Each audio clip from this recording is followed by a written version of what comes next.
Welcome to SVG-TV's news for Friday, February 7th, 2020.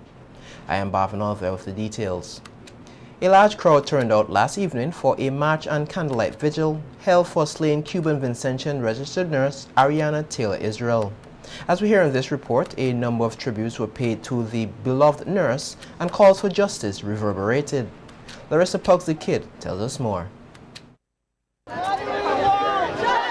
Chants for justice echoed in the air by persons in the march, which started at the St. Martin's Secondary School, Kingstown, where the Cuban-born nurse Taylor, as she was affectionately known, was gunned down allegedly by her Vincentian husband, Mitch Israel. With candles in hand, nurses, other medical practitioners, and persons from all walks of life came together to show solidarity for Nurse Taylor's family, including the two sons she left behind here in SVG. The event was also held to condemn acts of violence against women in the society, which have been on the increase in recent times. The march ended at the car park opposite the Milton Cato Memorial Hospital, where a rally was held. Members of the Cuban Medical Brigade were on hand, and their emotions were raw as they mourned the death of their colleague. Father, creator of life. A representative from the Cuban Medical Brigade paid tribute to Nurse Taylor with a poem, No llores si me amas, which means don't cry if you love me. ¿Lo ves? Todo está bien. Volverás a encontrar mi corazón. Volverás a encontrar su ternura centrada. Enjuaga tus lágrimas. Y no llores si me amas. Con todo mi corazón y con toda la alegría. Psychologist Dr. Jozelle said Nurse Taylor maintained her professionalism despite her personal battles. She also asked that justice prevail and said while many are saddened, they should not allow hate to overcome them. How do we move on from this tragedy? How do we pick up the pieces and continue in a wholesome way? I will hasten to posit, let us not allow hate to win. Love conquers all. Love will continue to win even in death, because God is love, and our faith tells us that He reigns supreme. Government Senator Deborah Charles also addressed the gathering and encouraged women and girls who are being abused to seek the necessary help. When a man picks up a gun and kills his wife, it is saying that abuse has been happening all along. It didn't start on Thursday last. How does the face of an abused woman look? It looked like Taylor's, a beautiful smile. Most of us walk around in hurt.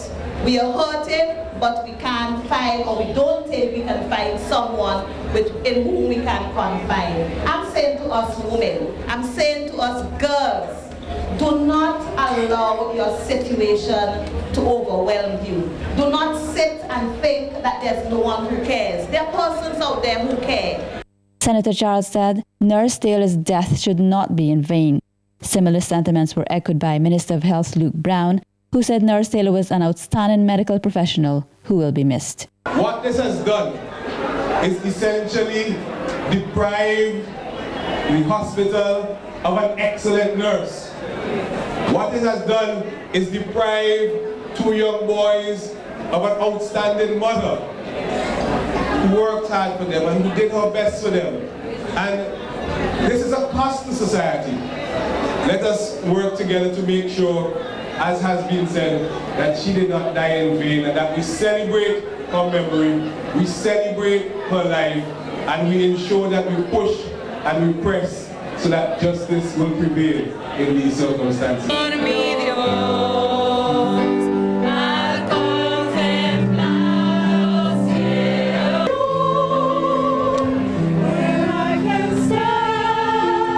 Reports are that on the afternoon of January 20th, 2020, Nurse Taylor went to meet her son, a student at the St. Martin's Secondary School, when she was accosted and shot by someone she knows well. The person alleged to be her husband. Taylor Israel was rushed to the Milton Cato Memorial Hospital, where she works, and succumbed to the gunshot wounds.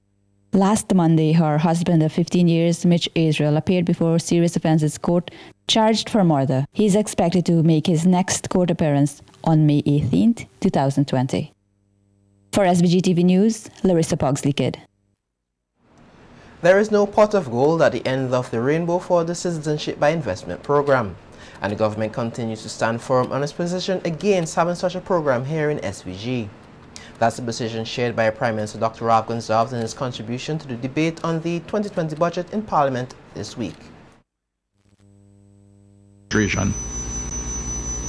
I've discussed the matter in great detail in this book which just came out in May, which I wrote, The Political Economy of the Labour Movement in St. Vincent and the Grenadines. All of it is there. But their answer is selling passports.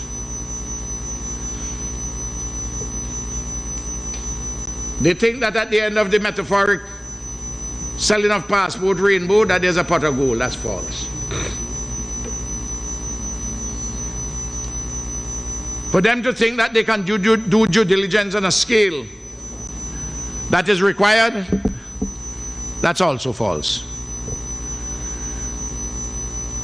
They also say falsely that we grant citizenship through the back door. Complete falsehood. The law is clear. You can only get citizenship in this country by descent, by birth, descent, naturalization, marriage, and the only way you can be fast-tracked as a businessman or a cultural artist or somebody in the social sphere is if you're here for a minimum of 5 years and you make a significant contribution to the country. And all kind of spurious arguments. The Prime Minister said the actions of the OECD and the EU are a clear indication of their opinions on the CIP program.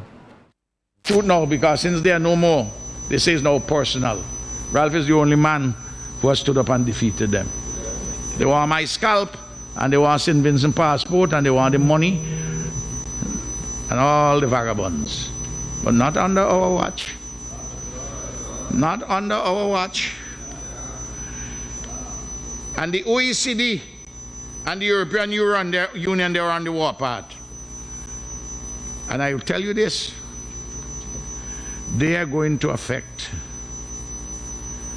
our correspondent banking relations. And when the correspondent banking relations get problems, and when you're not satisfying the common reporting standards, because you can't with these passports, the people who get them, they're going to close down Western Union and stop you from getting your money that way from your people from overseas. You hear what I'm telling you? And that's not scaremongering, because all that is written down as to what they will do. Mr. Speaker, I have a constituency. PM Gonsalves said his administration has received good reports from international agencies who measure the indicators of good governance and criticized the opposition for their take on the budget, which he said is a fiscally responsible framework document. Mr. Speaker, all the indicators with good governance, all the international agencies with democracy, good governance, economic and political freedom, press freedom, independent judiciary, the Report on Transparency International, financial administration, procurement, audit. We are transparent, we are accountable, we are responsive, and we are responsible. The Minister of Finance has put in as an appendix a document which has been gazetted called the Fiscal Responsible Framework. I haven't heard any debate on it. A fundamental document of that kind, they're silent. The contingency fund which we set up, all the tax relief we give in, the reduced taxation, the debt relief which we have obtained, all of these things. And in the major public enterprises,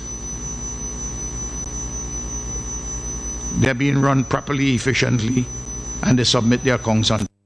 Opposition Member of Parliament for Central Kingstown, Major Sinclair Leacock, describes the 2020 budget presented by the Finance Minister as selling the people in SVG a pig in a bag.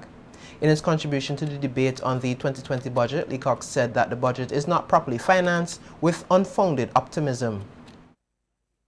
In business management, we say we need to triangulate. We need to measure one sets of variables against the others to see if there's consistency. We need also, Mr. Speaker, to conceptualize the budget against the framework of the Eastern Caribbean Central Bank's perspectives on economic growth in the country, in the currency union. Now you will ask why I say that. St. Vincent is sovereign, true, but St. Vincent is not an island unto itself. We are a member of the currency union, and we have a single monetary policy, and therefore we must work and function at all times in concert with our currency union and our central bank. And I know, as the governor of the bank himself, the Minister of Finance, is well seized with this. In fact, we both had opportunities last year at the growth conferences in Kitts to go over and attend some of these issues. But I want to repeat that. All OECS ministers of finance ought to be trying to align their budgetary proposals with the guidance, advice, and goals established by our own central bank. Leacock said despite the doom and gloom picture painted by the government about the Citizenship by Investment program, the opposition New Democratic Party will continue to stress its importance for SVG. Let us go back to the financial summary to begin to make sense and to see where we are, because this is fundamental. This is where the tire hits the road. This is where we begin to come face to face with the truth and with our realities. The Honourable Minister of Finance, on the advice of his technocrats, presents us with a tax revenue of $680 million. And he says with that $680 million, he's going to procure $875 million worth of goods and services. Now, immediately I stand back, because I know of no person who can go into Graves, Bundy's, Lanes, any business places in town with $680 worth of money in their pocket and walk out with $850 worth of goods. So I want to know where the Houdini comes from, what magic he waves, what am I missing? So, if in fact my concern is reasonable, Mr. Speaker, let us drill down a little bit on that. The Central Kingstown MP said the government needs to come clean with the people of SVG on how they can meet the recurrent expenditures in the budget. So we have on record now a government that spends monies, namely the overdraft, without the authorization of the Parliament, converts portions of it into loans without the authorization of the Parliament, spends special warrants without the authority of the Parliament. And Mr. Speaker, you know what? When you go through this exercise, as has happened with the petric refunds, there are other sources of activities in which they have no authority at all from the Parliament to spend this fund. In fact, the auditor, the Director of Audit, identifies this in the audit report,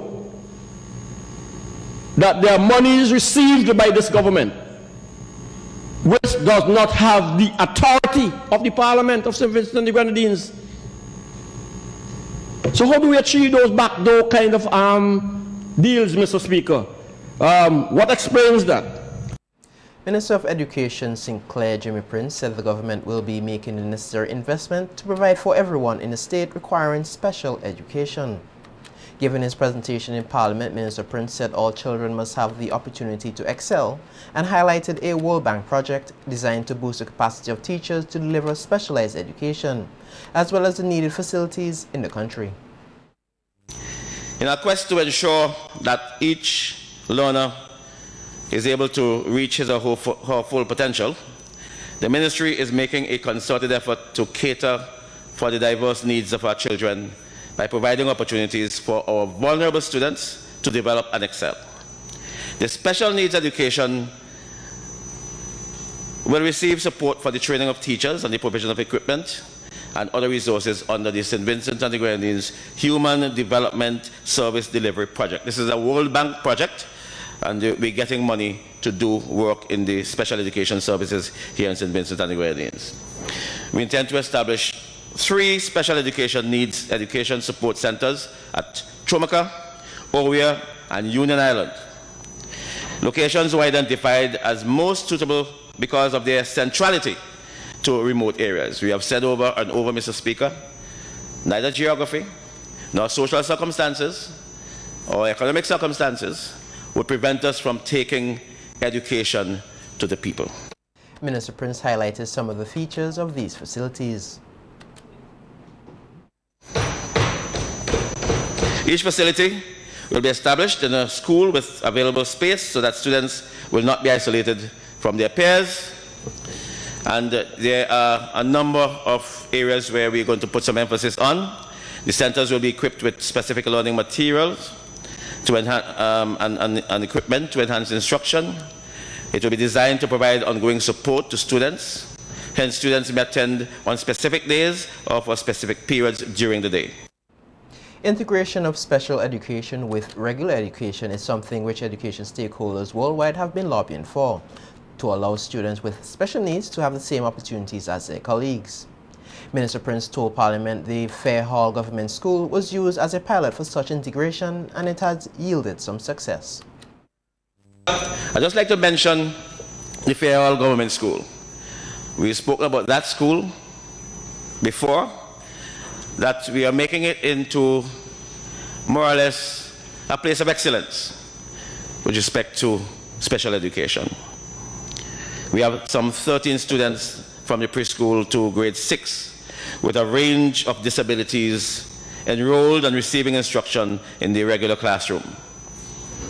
These include students who have visual impairment, speech impairment, autism, Down syndrome, and attention deficit disorder. That's to name a few. We have set the school up as a pilot, and it is working. And that is why we are trying now to branch off into other areas of the country to make sure that there is access to the facilities by these students. I applaud the principal and staff of the school for the effort they are making to ensure that all learners at that institution succeed. And at the same time, Mr. Speaker, we're trying to train them even more to ensure that they can deliver the service to these special students. Meanwhile, Opposition Senator Israel Bruce said what is presented in the 2020 budget is a case of too little, too late. Making his presentation to the budget debate, Senator Bruce said growing up in a community development division played a major role in the social development of communities island-wide. However, it is seemed not to be of interest to the current administration as reflected in the 2020 budget. Played a critical role in presenting cultural activities in various communities across St. Vincent and the Grenadines. In fact, for those of us who followed them, they used to call them cultural wakes. And you had community groups as they existed then, would share in the responsibility to plan and execute the activities. Mr. Speaker, those activities helped to bind communities together, build bridges.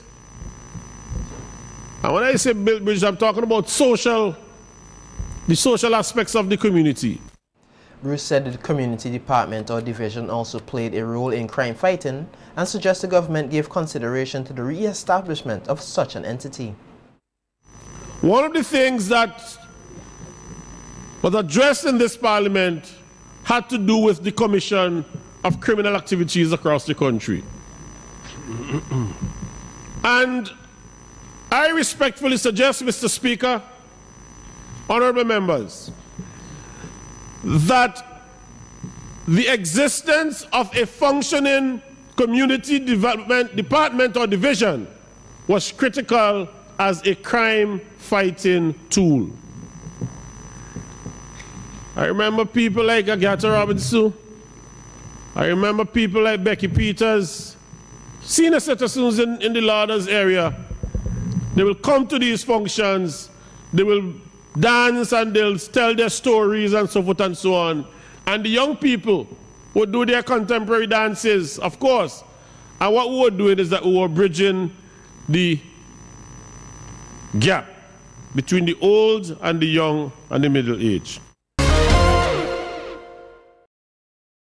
The first batch of sailors from Viking explorers has arrived in SVG's waters and will be exploring the island for a few weeks.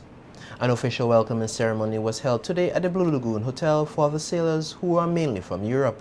Larissa Pugsy-Kid tells us more in this report. 17 boats are currently docked at the Blue Lagoon Marina with more than 25 persons who sailed across the Atlantic from Las Palmas on the 3rd Viking Explorers Rally. Managing Director of the Vikings Explorer Oliver Salanas Heinrichs said his team is excited to be in SVG at this time, as some have visited before and are pleased with what SVG has to offer. That Viking Explorers has grown together with St. Vincent. We have started this with St. Vincent, with the island of St. Vincent, with the support of the people of St. Vincent as well. And this is a big difference, that we want to grow together with the island. He said that they are already booked for the next 2 years, which will see an increase in the number of boats and passengers visiting various destinations. Next year we are already full with 20 boats. So we are opening the official sign-up now. Once this is finished, we already have 20 boats. We already have 5 boats for 2022. But what we like is that it is a family. We call ourselves the Friendly Rally. We will never have more than 25 boats, because then you lose a sense of family. At today's welcoming ceremony, prizes were given out for the biggest boat, smallest boat, Spirit of Viking Explorers, the youngest captain and oldest captain. The youngest captain is David Westervik of Norway, who said he is happy to be in SVG.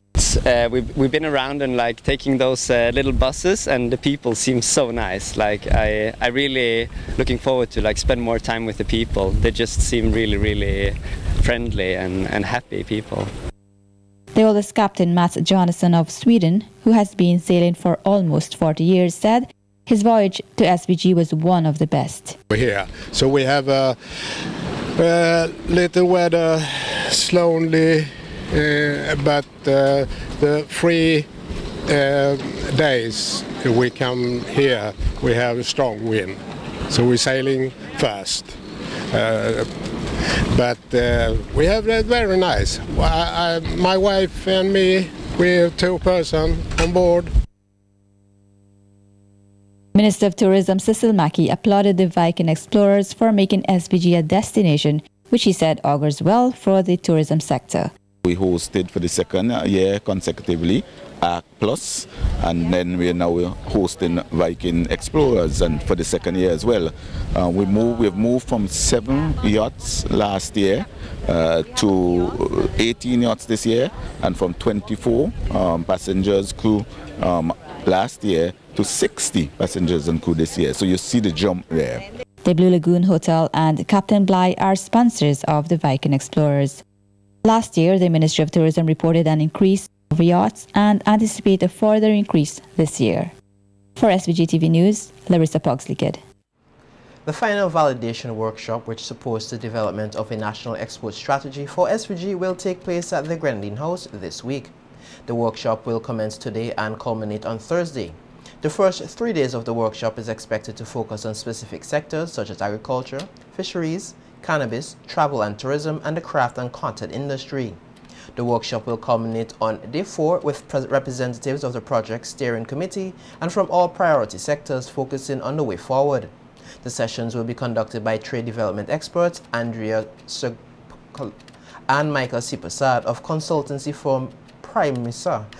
The consultancy to develop a national export strategy was launched in July 2019 with the support of TradeCom 2, ACP Trade Capacity Building Program. The main objective of the national export strategy is to revitalize the country's performance through its smooth and gradual integration into the regional and global economy.